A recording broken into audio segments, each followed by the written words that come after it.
Hello, this is Writers at Work, a podcast for readers and writers about the joys, heartaches, challenges, and satisfaction of the creative writing process. I'm your host, Jim Fusilli. My guest today on Writers at Work is Dennis Lehane, an exceptional novelist and screenwriter whose body of work reveals the tender heart of his characters as they yearn, even as the world explodes around them. His novels and short fiction and the films adapted from them, Mystic River, Shutter Island, Gone Baby Gone, and The Drop among them, are now part of the American cultural and artistic landscape. In addition, he's written for, consulted on, or was involved in the production of episodes of such programs as The Wire, BOARDWALK Empire, Mr. Mercedes, and now Smoke, premiering on June 27th on Apple TV+. That, my friends, is as fine a resume as you'll find for a writer in our time. Before we proceed, I should tell you that Dennis and I shared an agent, and he invited me to contribute to his short story anthology, Boston Noir. But my admiration for his work is unencumbered by anything other than my admiration for his work. So with that, I say, Dennis Lehane, welcome to Writers at Work. Hey, Jim. Dennis, I want to dive into Smoke, but first I want to make an observation. I've followed your career for years before you and I ever met, and in reading your novels, I noted a steady progression in your storytelling ability without any loss of emotional impact. That is, in my opinion, you've never lost the ability to let us feel what your characters feel. Would you say that's a fair assessment? I hope so. Sure. I mean, that's obviously what I want. I mean, I'm not plot driven at all. I'm story driven. I'm character driven. I'm not, so if my plot has gotten better as I've gotten older, it's through a lot of hard work. But the reason that I came into writing, period, is sort of a fascination with people, really. I think there's a double danger, though. As we become better and more efficient writers, we learn how to do via craft what we once did by pouring our hearts onto the page. Yes. Secondly, the original source of our inspiration may be at a distance from us as our lives progress. I don't sense either of those things in your writing. No, no, no, no, no. Yeah, I think I keep my demons close, and I would say that um keeping that in proximity, in extreme proximity, allows me, and but yet without being conscious of what that may be, I think that's my trick. It allows me. I've never written anything autobiographical in my life, and yet I'm all over my work. I trust a sort of oblique path. Let me talk about Small Mercies for a moment. Yeah, sure. So it's published in 2023. That's almost 50 years after the period in which it was set. Yeah. Boston at the time of forced busing. You were 9 years old back then. Yeah. As a writer, are you relying on memory of facts or memory of emotion? Emotion. Emotion. Then you go in and you double check. I mean, there's a beautiful photographic record of those times. And so I was very prepared for a type of conscious amnesia to take place with the world I was writing about, and for people to say, well, it was never like that. It was never that bad. Um, well, the Boston Globe and the Boston Herald had an army of photographers working in those neighborhoods at the time. So there's a record of all of it. So that helps. The factual side of it. The emotional side of it is, I'll give you one example. I wrote in the book that that summer was extremely hot and it rarely rained. That's not true, but it was true to me. Right.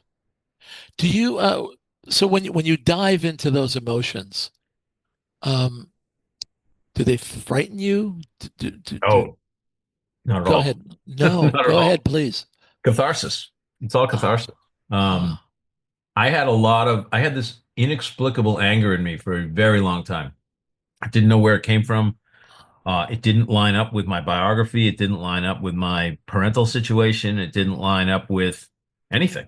There was no experience that could explain and it's not an anger that was even on the surface. It was deep, and I couldn't understand where it came from. And most people didn't even see it. Most people didn't even suspect it was there. Only people extremely close to me would see it. And it was as I was writing Small Mercies that it began to leave my body. And I realized that the rage was a kind of rage at being thrust into a situation that I didn't understand and I had no control over when I was 9 years old. And to see things. So my anger was at a global situation, not at a personal situation. Although the global was personal, I was living it. But and to be surrounded by racism that I did not share was baffling. And then also I think one of the reasons I'm a writer is because I was forced into a type of silence. I couldn't say what I felt. Um, so I just observed. And I think that ultimately was the biography of a writer. Right. Um, when you were a kid, um, when did you realize that you had to create a better circumstance for yourself? I think I realized it. I don't think it was conscious. It was just something I did. And then and it gave me such pleasure. I mean, Uh, that's why you do it. I don't understand people who take up writing from an intellectual place. You know what I mean? Like, oh, I right, think I'll be sure. a writer, you know? Right. There was no choice in it for me. And I mean that in the greatest possible way. It was just the way I saw the world, the way I made sense of the chaos was to create not chaos. You know what I mean? Like my wife is an extremely organized human being. I am the farthest thing from organized you will ever meet in your life. But what do I do when I create narrative? I order everything. That's Right. what I do. That's where it goes. Right. So my office may look like a bomb hit interior, and it does, but the interior of my mind is structuring, telling stories. I've often thought that having no choice, no other choice, is a great asset for an artist. I 100% agree. I The greatest thing that ever happened to me is that I suck at everything else. I just have no talents, like there's nothing else I can do. Um, there's things I liked. I was a huge baseball. I was a baseball fanatic when I was a child. All I wanted to be was a baseball player. I would practice, practice, and practice, and practice, and practice. There's only one problem. I didn't have any physical gifts. I mean, you can practice 1,000 times and you can get competent, but nobody was going to, you know, I mean, I had a cup of coffee with a bad college team, so that's as far as I could ever get through hard work. And and so having nothing else was was just a gift. I pray for it for my kids, to be honest with you. You know? Yeah, sure. The dilemma that I think a lot of writers who write about our childhood face is that it's the tug of knowing that we had to get out, but there's something back there that means so much to us. Well, yeah. So my parents were immigrants and they were from enormous families, both of them. And so every weekend they would get together with their brothers and their sisters and their in-laws, and all would come from the old country, and they would sit around and they would tell stories, and they were always stories about the old country, never about now. And it was many, many years later that I finally figured it out that what they were doing was trying to make sense of the crime they'd committed by leaving the place they loved. And and so there was this incredible guilt tied up with the fact that they left their homeland. And so they had to constantly, exalt that homeland. Say what a wonderful place it was and what a rich place it was. And they gave them values you'd never find in this country. And, that kind of thing. And I think they were trying to make sense of the guilt that comes from a diaspora, you know? Yeah, yeah. Did any of them take you aside and say, Dennis, you got to get out of here? No, because it wasn't like that. It wasn't, I grew up, you know, I grew up in a really rough neighborhood where most of my friends were from, broken families, and they lived in apartments in what were called three deckers, triple deckers, where we came from. I lived in a beautiful Victorian house that my father had purchased. And I remember the day he burned the mortgage. I remember the day he paid it off. Wow. And he busted his ass working, working, working, working, working to put five kids through school. And that house, where we walked into that house, we were not walking into 1970s, 1980s Boston. We were walking into 1930s Ireland. Yeah. And that's how he ruled that house. Yeah. And so my old man and my mother, the one thing you felt around them, there's a million different issues as there is in any family, but what you felt around my parents was safe. And we came through that door, and there were rules and there were regulations, and there was absolutely predictable response to any behavior. And that was a wonderful gift. And they um allowed me to be me, even though they didn't understand it at all. And they were supportive. They weren't like rah-rah supportive. They weren't like, yeah, Dan, how's that writing going? You know what I mean? Yeah. Yeah. Yeah. He looked at me like, what is this weird kid doing? But they supported it. They just said, if this is what you want to do, could you just do us a huge favor and get a college degree? Because none of the other kids had gotten college degrees. So I was the last. And I said, yeah, if that's the deal, that's the bargain, I'll do it. And You know, I that's find what I this did. a little surprising, and I'll tell you why. Yeah, sure. Getting back to Small Mercies, the character of Mary Pat is so familiar to me Yeah. because I grew up with in that situation. I grew up in what would be called the projects, but my mother, by the way, would climb out of the grave and choke me for calling them projects. Oh, But it's a we housing development, Jim. That's right. And everybody was Irish except for my father and me. But Mary Pat is so familiar. Dennis, I would have sworn she was your next door neighbor. She was my next town over neighbor. She Okay, was, okay. there was a million women I knew from, not a million, but I knew a lot of women like that. And we had projects at the end of our street. And our street was only a block long. So right at the end of the street was the projects.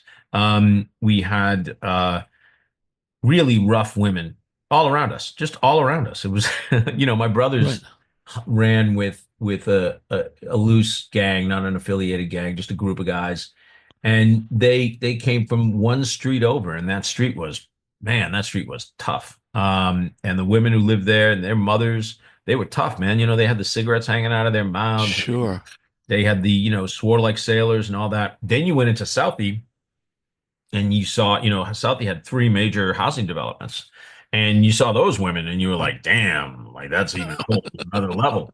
Um, the thing about Dorchester, where I grew up, that is very singular, and it's why I made Bobby Coyne in the book from my neighborhood, is I wanted to stand there and say I am not all the way inside. I'm about as inside as you can get, and still not be from Southie, but I am not from Southie.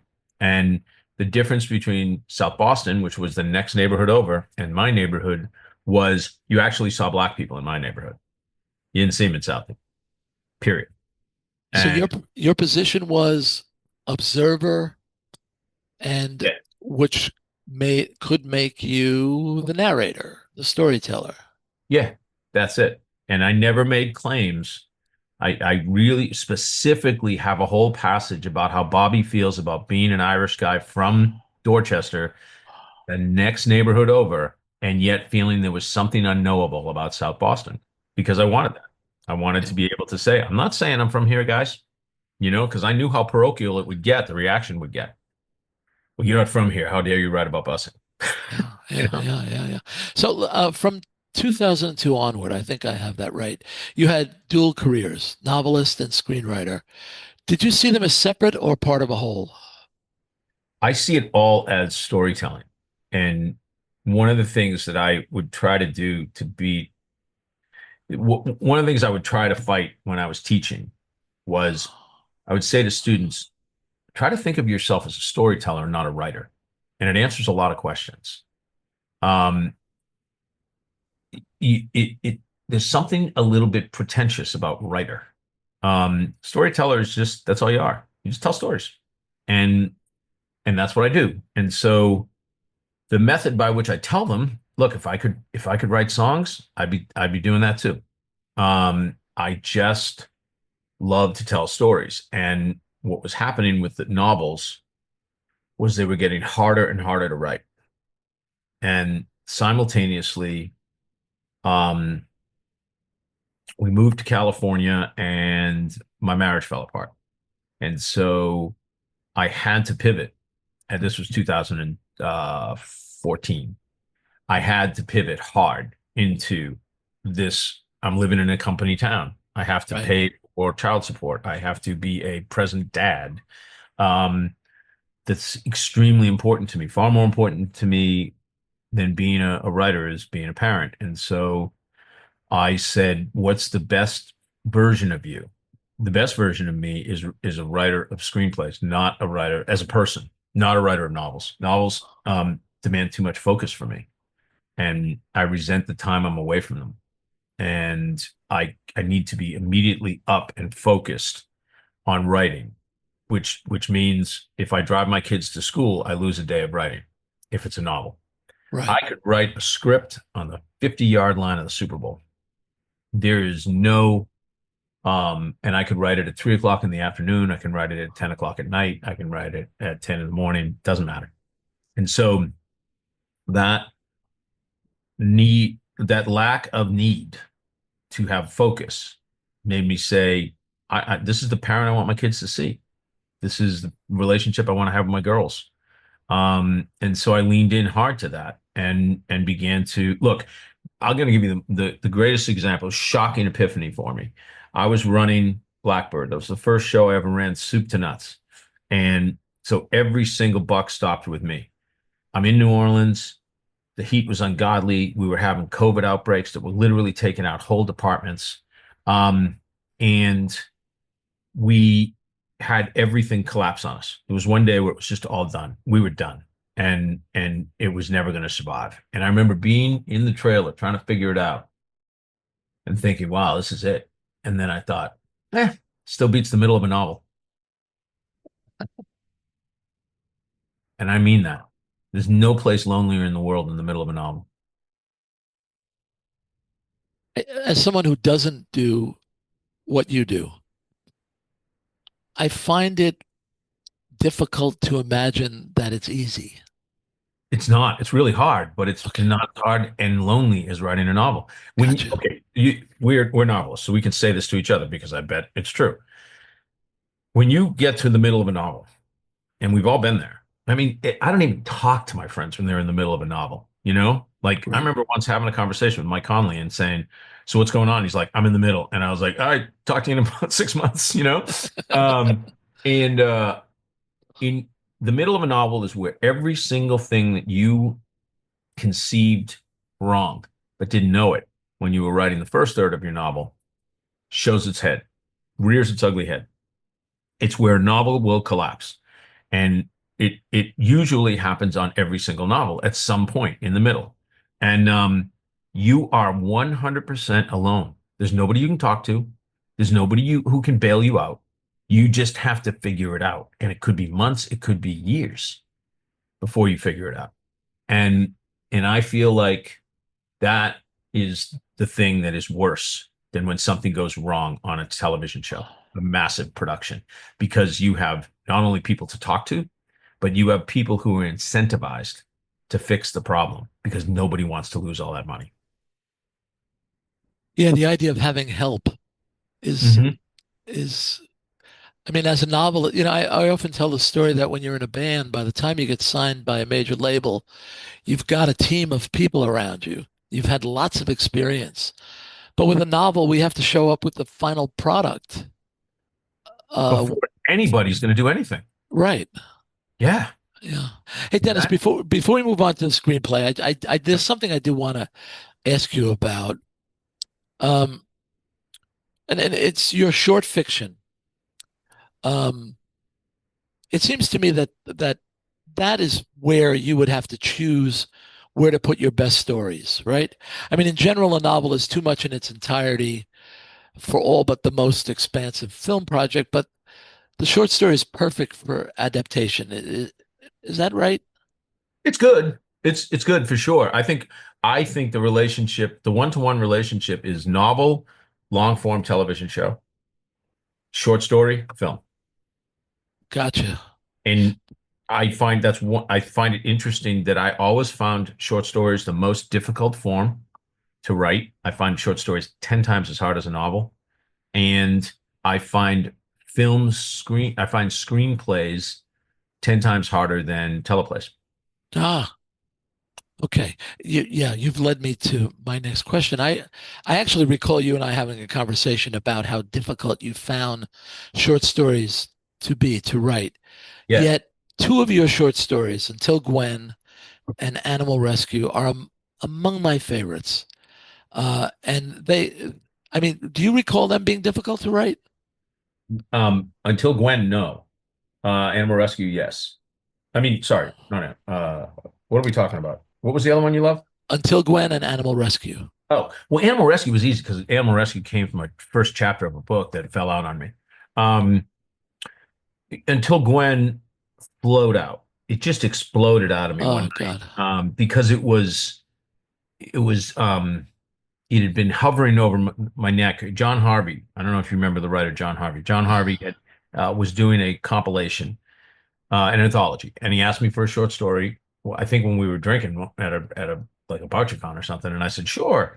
I always say sure, and I always regret it. And then I get this call from England one night, like I don't know, a year later, and I'm like, oh, it's John. And I answer the phone. And I'm like, John, when is that story due, by the way? And he was like, it was due a month ago. And I was like, shit. So I hang up the phone, and I'm like, well, all I've got is this line that's been in my back pocket. This is in my wallet actually, since since grad school. Um, it now is the time to do that line, and it's the first line of Until Gwen. And Mm, and then I just said, all right, they're looking for something. There's two tricks. I would never try it again, but I knew I was in desperate straits. So I was like, all right, you've already got them in a car, so they're going somewhere. So you have motion, and then they're looking for something. You know that. So have them looking for something. Have them talk about this thing that they're looking for. And I was 10 pages into that story before I was like, you should probably figure out what they're looking for. Um, and then I came up with this thing that I still can't believe I actually sold. Um, it's so good. It's so anybody, by the way, anybody who hasn't read Until Gwen, hit the pause button and go find that story. I will say because I wrote Until Gwen in one night, and then I woke up the next day and I looked at it and I said, "Oh, you know what? You messed up. I'd written it in first person, and I said this should be in second person." Yep. And I switched it to second, and then I sent it off to John. I think it was all within 48 hours of the phone call. And I've never written a short story like that. Short stories take me months, months and months. Something about the just the immediacy, the gun to my head produced that story. Yeah. So I'm very I'm very happy with that one. Yeah. But I'm not, it was the outlier of outliers because I never write like that. Yeah. So, Animal Rescue. Now that was the source of for the film, The Drop, which you also wrote. Yep, Was that the first work of yours that you adapted for the screen? it was. It was. Uh, And yeah. well, Um, I want to paraphrase something you said. you're gonna do the doctor line? Yeah, let me just do it for the listeners. I'll ask the question: did you enjoy operating on your own child? I did. I did because I was expanding, you understand. So at that Yeah, point, it was only the short story. It was before I then turned it into a novel. So it was so many things. And I got to open it up, blow it wide open, have a lot of fun with it, and then turn all that into a novel. So it was great. And then look, the thing that line that I said was so true of me in the 2000s. I yeah, didn't know how to adapt my own work. I had no clue. Now I know exactly how to do it. Yeah. I put in my 10,000 hours as a screenwriter. That's the other thing that people have to understand. It's you just because you're a novelist doesn't mean you're a screenwriter. I walked into The Wire feeling like one of the greatest gifts I've ever had is an ability to um absolutely park my ego. Like I know exactly when I know something and when I don't. And I walked into The Wire and I remember saying to David and Ed, I don't know shit, guys. So thanks for putting your trust in me. And they were like, you wrote Mystic River, you wrote Shut Around, and I was like, yeah, those are novels. I don't know how to do this. And and I didn't. I did not know how to write screenplays. And so if you see my first episode of The Wire, that about 40% of that is me. And the other 60% is David and Ed, Mm. and they insisted that I take full credit for it, which is something I do with all my writers now. And that's a class act. And then the next episode, I think I got at season 4, I think I was at around 75%. And then season 5, I was at like 90%. So, and 90% is about as far as you can get. It's not as far as even my best writer would get on my shows because we're the coffee filter. As a Right. showrunner, you're the coffee filter. And so you have to put it through your filter. You have to adjust tone so the tone is uniform through the show. So it seems that in addition to the steady progression in the amount of work that you could get into a show, you seem to have had increasing responsibilities with each succeeding project. Is Yeah. that correct? Yeah, what happened and is I have, there are some giants in the industry I've been really lucky to work with. The first one I always think of is Clint Eastwood because I learned everything about being a showrunner from watching Clint Eastwood be a director producer. That's how I learned how to do it. And the other person David and Ed, of course, Hmm. gave me a huge break. And then the other person who gave me just a substantial break was David E. Kelly. And we were working on Mr. Mercedes together. And David was also doing Big Little Lies. And he said to me one day, look, I'm getting sucked into this Big Little Lies thing. And I was like, okay. And he was like, will you just take the keys and drive this? And I was like, sure. That's how I became a showrunner. And then from that point on, I ran LA for Mr. Mercedes and the first 2 seasons. And there was another guy who ran set in South Carolina. And so I Ah. was a partial showrunner. And I always had David to go to if things went wrong. I always had somebody watching my back. And then from there, I was brought in on a show for HBO that needed some help. And I came in there and I worked with Richard Price. And then I felt like I know what I'm doing now. 100% know what I'm doing. There's no fear. And so now you're ready to take creative control over your own work. Yeah, now it was because you get frustrated. That's how people become showrunners. That's how people become bosses. You get frustrated. And so the things I was frustrated with, I was like, you know, I would have these fights about, not fights, but I would have disagreements because I have a very strong sense of music, extremely strong sense of music. And I Mhm. remember getting in these brawls on Mr. Mercedes, and I was overruled. And I'd just be like, that's a shitty song. He wouldn't listen to that, and it'd be stuff like that. And then casting.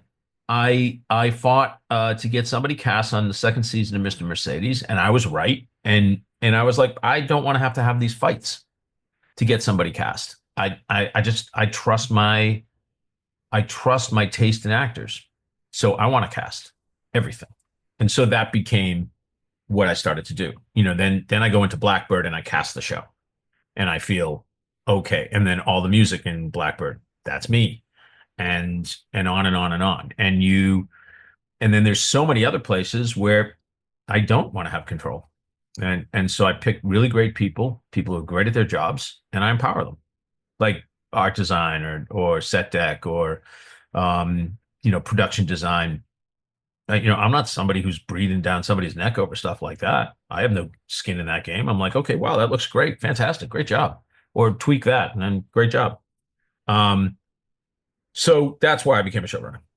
essentially. Yeah. Yeah. Getting to Smoke now. Yeah, So broadly speaking, Smoke is the story of two arson investigators amid a spree of fires set that destroy property, take lives, terrorize neighborhoods.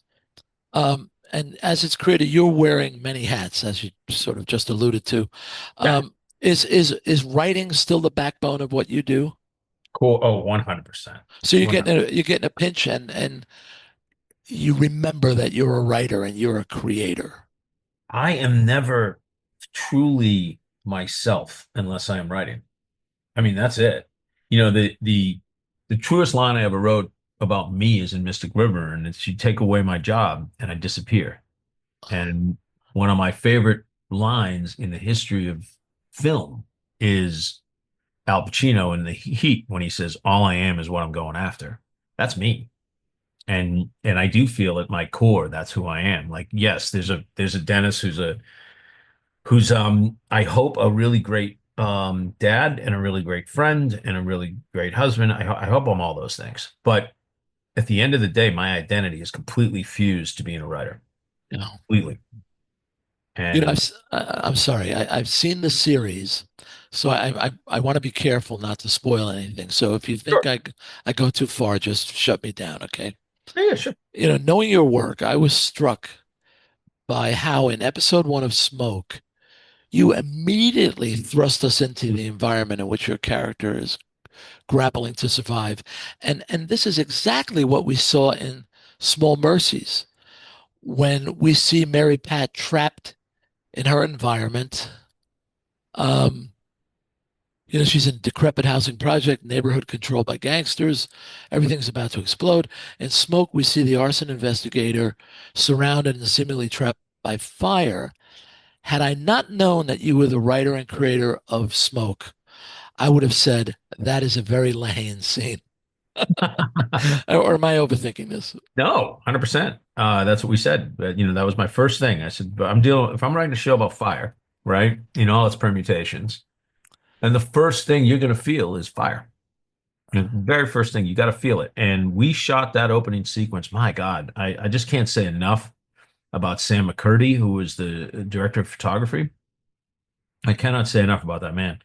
Um, we shot that scene on a burn stage. So that's a box essentially that with pipes running along it, and you press a button and those pipes shoot flame.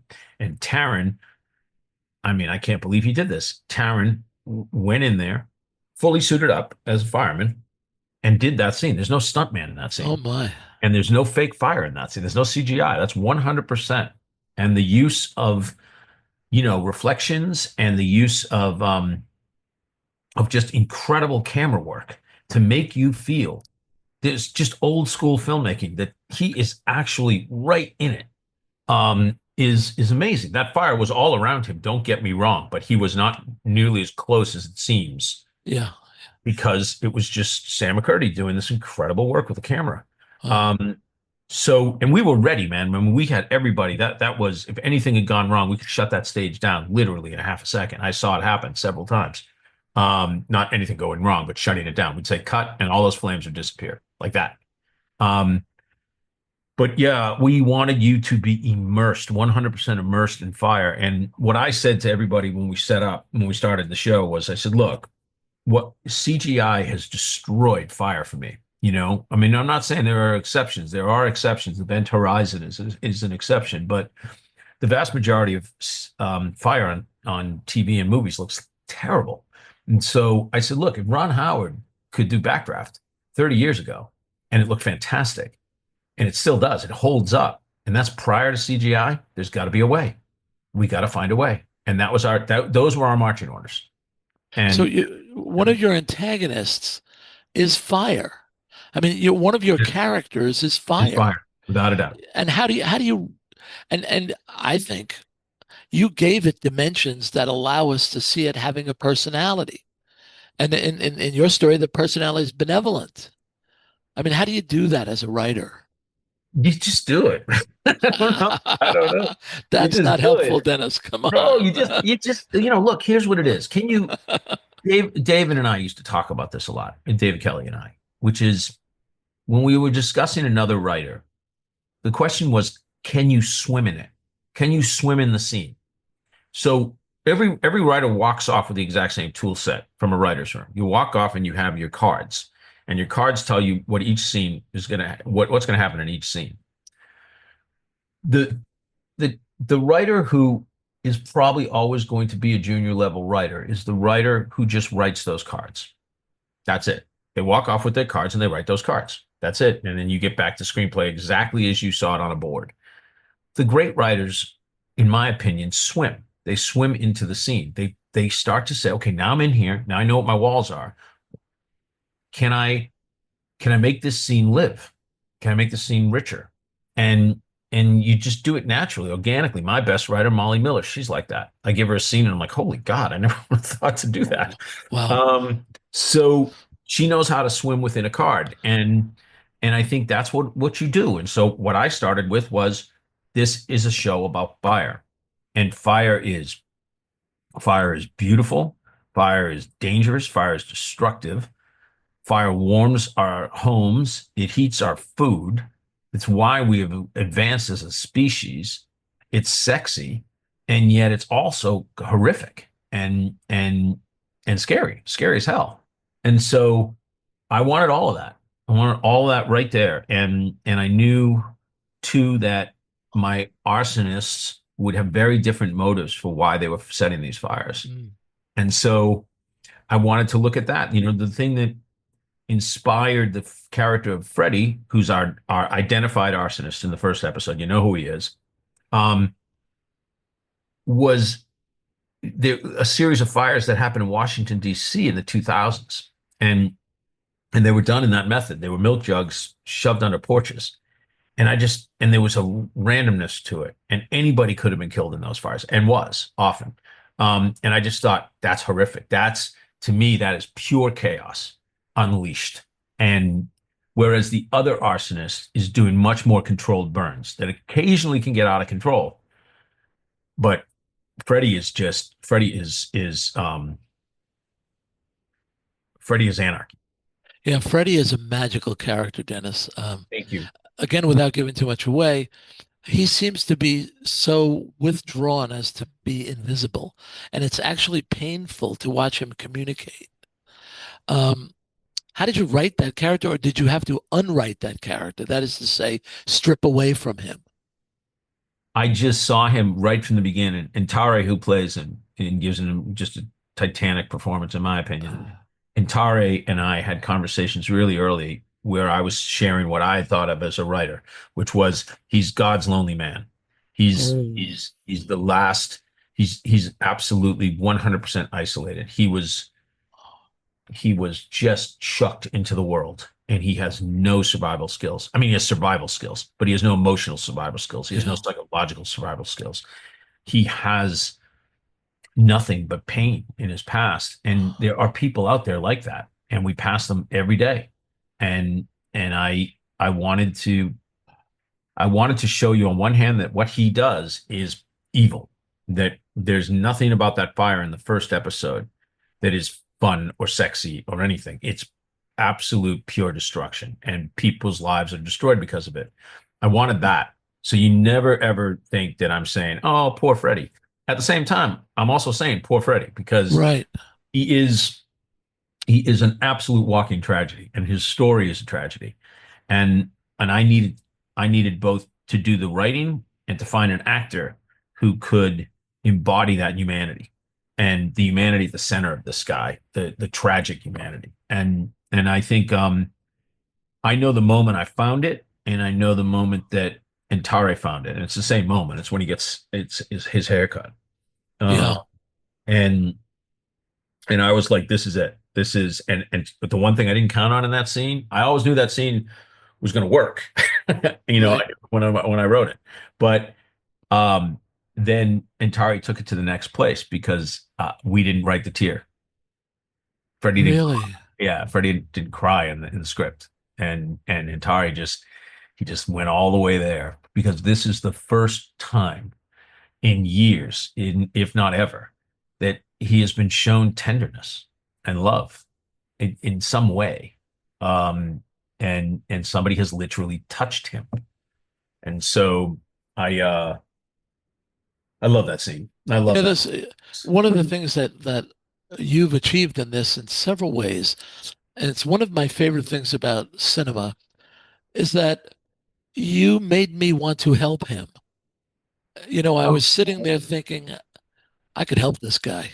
I know, right? I know, poor Freddie.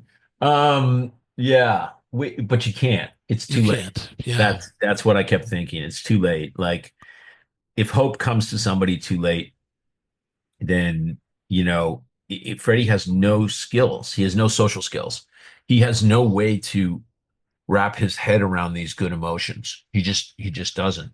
And I also thought the saddest detail about Freddie was um was that when Dave hacks his computer and he sees that there's no outgoing messages. Yeah. That's a Yeah. lonely guy. Yeah. So again, not giving too much away, but one of your characters decides amid all that's going on in his life to write a book. Oh yeah, And, that's Dave. Yeah, we and can give that away. it's okay. And it's a thinly veiled tale of his life as an arson investigator. Yeah. As we deduce, and as his wife tells him, he's not much of a writer. How do you write bad writing? So much fun. Are you kidding? Oh, it was a blast. We had such a blast. I totally forgot. I said this from the stage the other day, and I forgot that I said that I did all the bad writing, and I did most of the bad writing. But then I forgot that I gave Brittany, who's she's sort of our she's our writer in training. She's going to be amazing. We're going to give her a shot next year.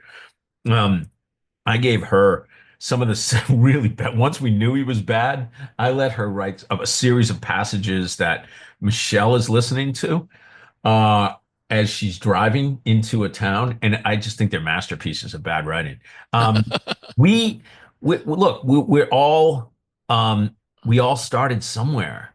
So there's not a moment in those writing scenes that isn't done with a type of compassion, because as much as we're laughing with this scenario, we're not totally laughing at Dave, because I've written some atrocious dialogue. I've written some atrocious lines.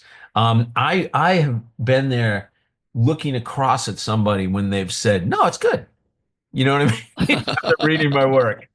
I mean, we all know the pain of that. Sure. I've gotten the rejection from the agent. I've gotten the rejection from the editor. Like I've had, not like I could wallpaper a room with it, but I've had several rejections. And so um, I can identify with all of that. And all of us are writers, so we had so much fun with that. And then Hannah, who plays Dave's wife, she um I don't I don't encourage improvisation in my stuff because it can screw things up down the road. But I do totally um encourage input from my actors. So Hannah reaches out one day and she says, in the scene where I finally really blow up and tell him the truth, can I add a line? And I asked what the line was, and she told me, and I was like, oh, hell yeah. And so she delivers the ultimate zinger. And Hannah came up with it. That wasn't mine. So I think I know what it was, but let's hold on to it and let the yeah, viewers, because yeah. it is great. So I gather you're pleased with Smoke. I'm very pleased with it. I know it's not going to please everybody. I'm well aware of that. It's it was a show where I just said I want this show to feel as chaotic as the world we are in many ways critiquing. This sort of post-truth world we're all living in, this sort of world in which um, you know, masculinity has become performative. Um, this world in which everybody just wants to burn it all down. And so I said, you know what, we're gonna make this show as crazy and as complex and as fun in some ways, not the fire, but the other stuff, not the arsons, as fun as the material just seems to feel. Like we just started to say, this is wacky. This is really a crazy, crazy world we're dealing with, and the world of the show. And so Right. once we did that, We just felt like we're going to blow the doors off this thing. And I always knew, one of the things that most people respond to in my work is how tightly controlled it is or seems to be.